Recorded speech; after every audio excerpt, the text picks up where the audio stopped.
Sifu Yesu Kristo. Bwana Yesu asifiwe. Assalamu alaikum wa rahmatullahi wa barakatuh.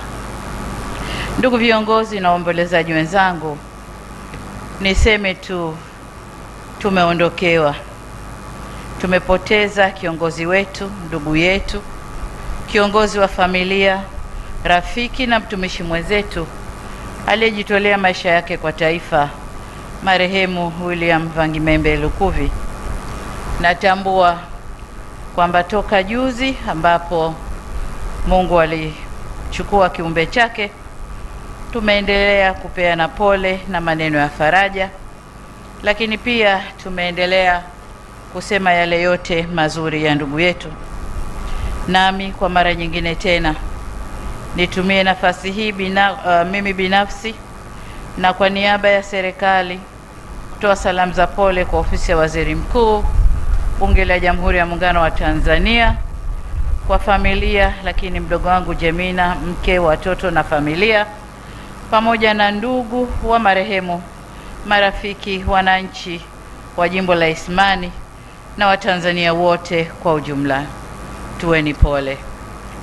Kule kwetu Zanzibar kuna Watumbatu wanasema pole si kupoa, pole ni kupoyoza. Yaani pole, ukipewa pole sio kwamba ndio msiba umefutika, hapana. Lakini kidogo roho inapoa ukisikia wenzio wanakupa pole. Ndugu zangu, msiba huu si wa familia pekee, bali ni wetu sote wa Tanzania. Kwani wengi tulimfahamu, wengine tulibahatika kufanya kazi naye, na muhimu zaidi, wengi waliguswa na mchango wake kwa namna moja au nyingine kupitia uongozi na utumishi wake wa muda mrefu kwa umma na wa kisiasa. Aidha, nitoe shukrani za dhati kwa madaktari na wauguzi wa hospitali ya rufaa ya kanda ya Benjamin Mkapa kule Dodoma, na wote waliohusika katika kumhudumia ndugu yetu huyu katika kipindi chake cha mwisho wa uhai wake, kwa juhudi na kujitolea kwao katika kuhakikisha anapata huduma stahiki. Hata hivyo, maarifa, utaalamu na jitihada zetu sisi binadamu zina ukomo, na Mungu ndiye mwamuzi wa yote, nasi hatuna budi kuyakubali mapenzi ya Mwenyezi Mungu. Nitoe shukrani za dhati pia kwa viongozi wa dini kwa huduma, misa na huduma za kiroho ambazo wameendelea kuzitoa toka ndugu yetu huyu ametutoka hadi hapa tulipo. Na washukuru na ninawapongeza kwa kuendesha misa kwa nidhamu na heshima kubwa kwa marehemu mpendwa wetu, lakini vile vile kwa maneno ya faraja kwetu sisi wafiwa. Ndio maana pamoja na simanzi kubwa tulionayo, ni muhimu kuyakumbuka maneno ya Biblia takatifu katika kitabu cha Wathesalonike wa kwanza sura ya 5 mstari wa 18 yanayosema, na ninanukuu: shukrani kwa kila jambo, maana hayo ni mapenzi ya Mungu kwenu katika Kristo Yesu. Mwisho wa kunukuu. Ndugu viongozi na waombolezaji wenzangu, tumempoteza kiongozi aliyetumikia taifa lake kwa uzalendo, bidii na weledi. Sisi tuliobahatika kufanya kazi naye na kushuhudia utumishi wake, tutamkumbuka kwa mchango wake mkubwa katika utumishi wa umma na wa kisiasa kupitia nyadhifa mbalimbali alizozitumikia. Ni vigumu mno kupata maneno sahihi ya kumwelezea marehemu katika kipindi hiki cha majonzi.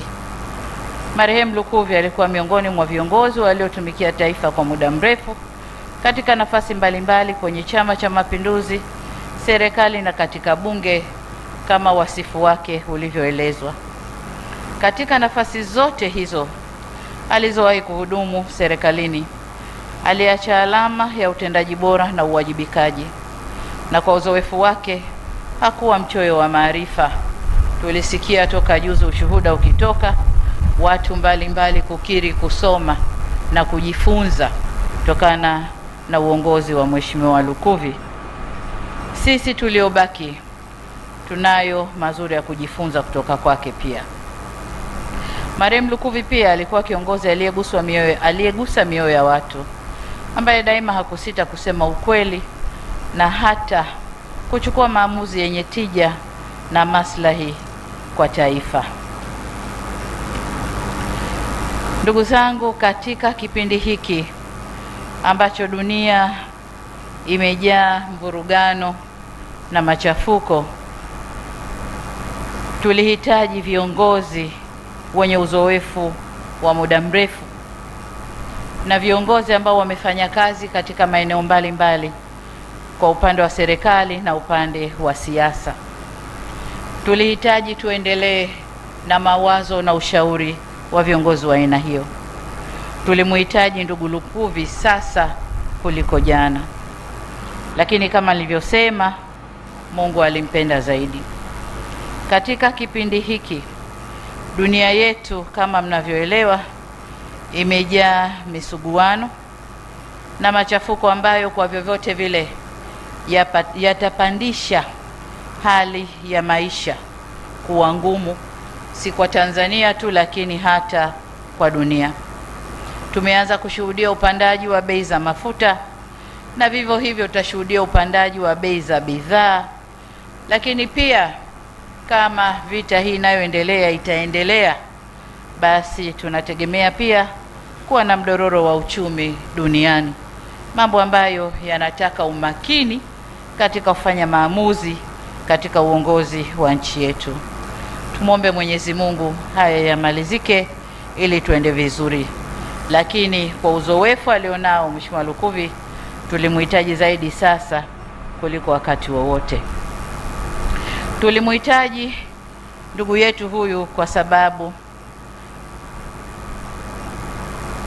tunamkumbuka kwa moyo wake wa upendo na mahusiano mazuri aliyoyajenga katika jamii, pamoja na utayari wake wa kushirikiana na kushauriana na makundi mbalimbali.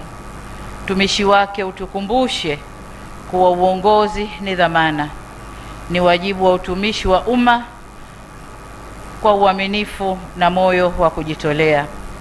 Huu ndio urithi aliotuachia mpendwa wetu marehemu Lukuvi, na kama alivyosema baba paroko kwamba katika utendaji wa serikali nafasi hii lazima izibwe na si mbadala.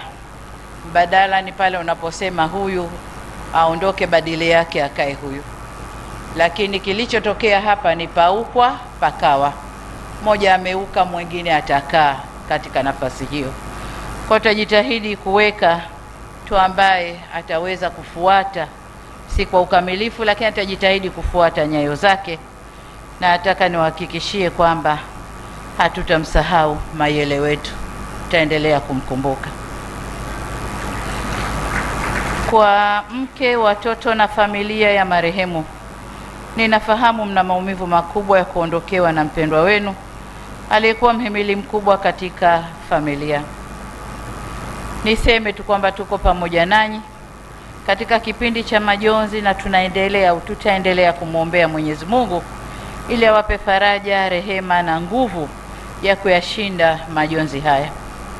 Ndugu viongozi na waombolezaji wenzangu, napoelekea kuhitimisha salamu zangu hizi fupi, na waomba muungane nami kumshukuru Mwenyezi Mungu kwa maisha ya ndugu yetu hapa duniani na alama njema aliyoiacha.